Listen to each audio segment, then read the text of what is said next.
Welcome to Everything EFL.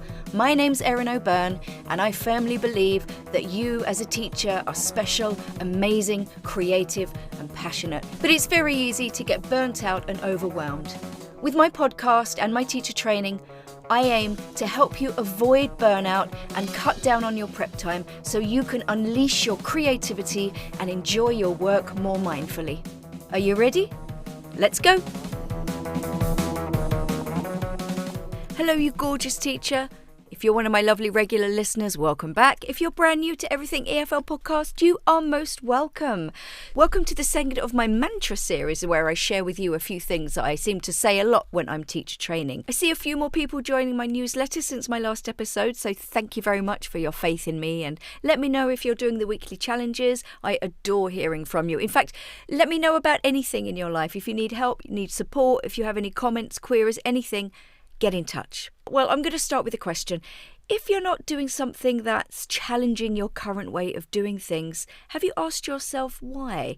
Now, there's absolutely no judgment in that question, but it might be worth reflecting on this. And in an amazing coincidence, that just so happens to segue perfectly into this episode. If you are taking the time out of your busy day to listen to me, there's a reason, and I assume that reason is that you want to improve or make a change to your teaching. And now I'd argue that this can be done not necessarily because of your skill set.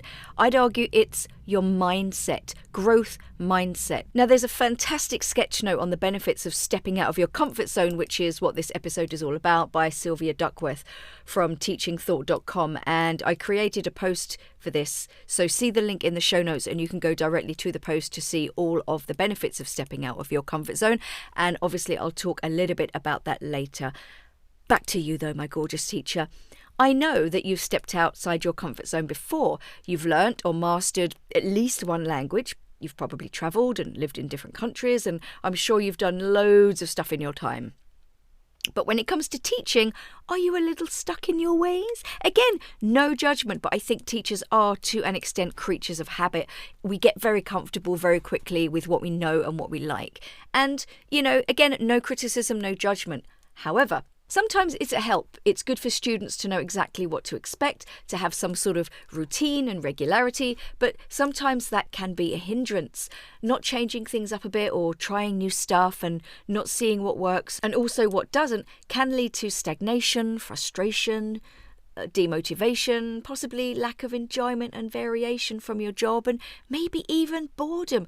Remember that passion you first had as a teacher? You can still have it as long as you step outside your comfort zone. So let's start by taking a look at the reasons that we don't do it. Firstly, fear. That's natural. My advice?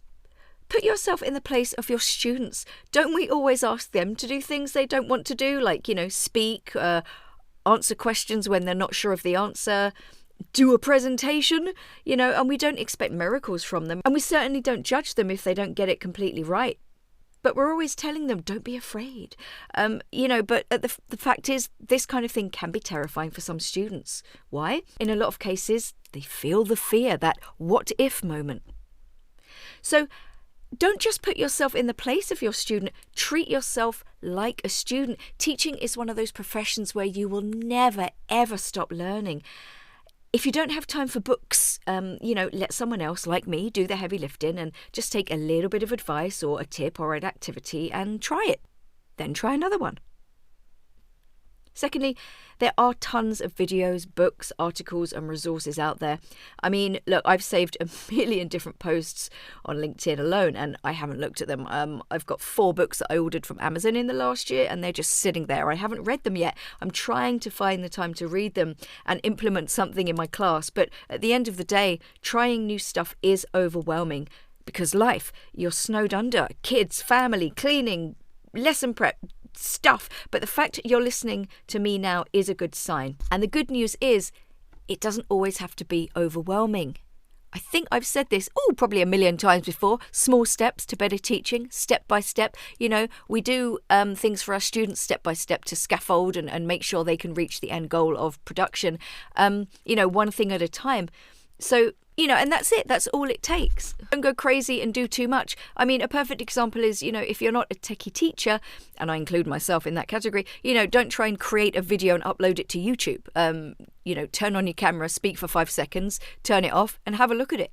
And lastly, are you scared of something bombing? First, so what?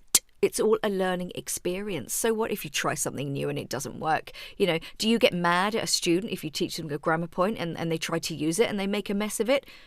Why not? Because they tried. So, the same goes for you, my friend. Live it and learn from it. And secondly, it's never as bad as you think it's going to be, is it? And lastly, how will you know until you try? If you want to grow, you have to be willing to step outside your comfort zone and try something new. So let's talk about some benefits of stepping outside your comfort zone from the sketch note that I mentioned before that I have a link to in my show notes. I'm just going to go through a couple of them just so you get the idea.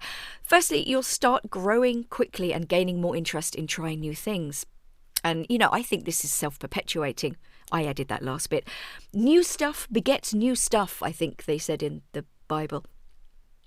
2, you'll begin to love challenging yourself again. It might help you rediscover that passion that may have diminished a little bit or got buried under, the heavy load of admin and exams. You'll also boost your self-confidence. And, you might start remembering that you're really good at this job. You're the shit, in fact.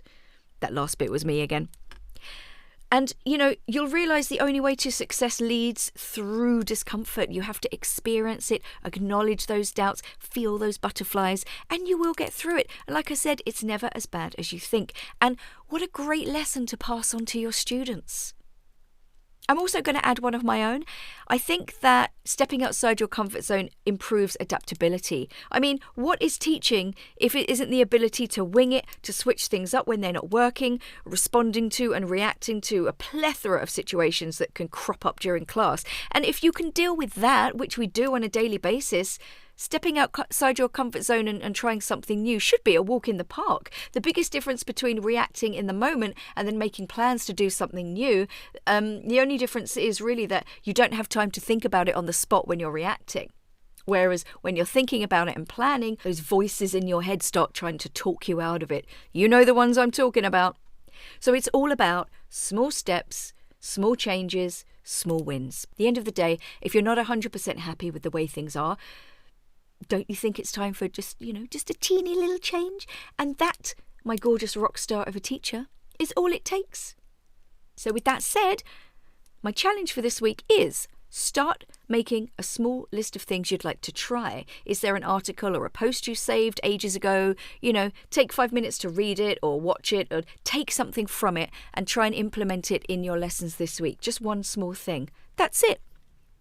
The alternative, and I suggest you do this anyway, is subscribe to my Breathe Easy Teacher newsletter. There's a small challenge each week. If there is a podcast episode out, the challenge in the episode and the newsletter is the same. So again, it's not overwhelming. Do the challenge and let me know how you get on.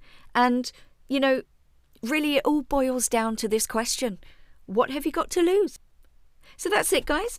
As per usual, if you want to contact me, my email is in the show notes, or you can do it via my newsletter. I'm on Instagram and LinkedIn.